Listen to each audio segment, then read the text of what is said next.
renting human beings in Japan becomes so common. நீங்கள் ஒரு பாய் ஃப்ரெண்டை ரெண்ட் பண்ணலாம், ஒரு கேர்ள் ஃப்ரெண்டை ரெண்ட் பண்ணலாம் ஜப்பானில்.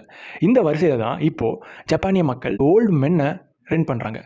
ஆனால் இதுக்கு இந்த சர்வீஸ் ஜப்பானில் மட்டும்தான் இருக்குது. ஒருவேளை நீங்கள் யூஸ் பண்ணணும்னு வச்சிங்கன்னா you have to go to Japan. ஓசான் ரெண்டல் அப்படிங்கிற ஒரு கம்பெனி தான் இந்த சர்வீஸை ப்ரொவைட் பண்ணுறாங்க. ஸோ இப்போ பார்க்கலாம். Number 1 reason just hang out பண்ணுறதுக்கு. நம்பர் 2 பார்த்திங்க அப்படின்னா சும்மா வெளியே போய் ட்ரிங்க் பண்ணுறதுக்கு யாராவது ஒரு ஆள் வேணும்னு சொல்லி இவங்களை ரெண்ட் எடுக்கிறாங்க. அண்ட் 3வது விஷயம், இப்போ வீடு ஷிஃப்ட் பண்ணுறாங்க அப்படின்னா அதை பேக் பண்ணுறதுக்கு அண்ட் ஏதாவது திங்ஸை வந்து எடுத்து வைக்கிறதுக்கு ஹெல்ப் பண்ணுறதுக்கு, இந்த மாதிரியான விஷயங்களுக்காகவும் இந்த மாதிரி ஓல்டு மென்னை வந்து ரெண்ட் பண்ணுறாங்க.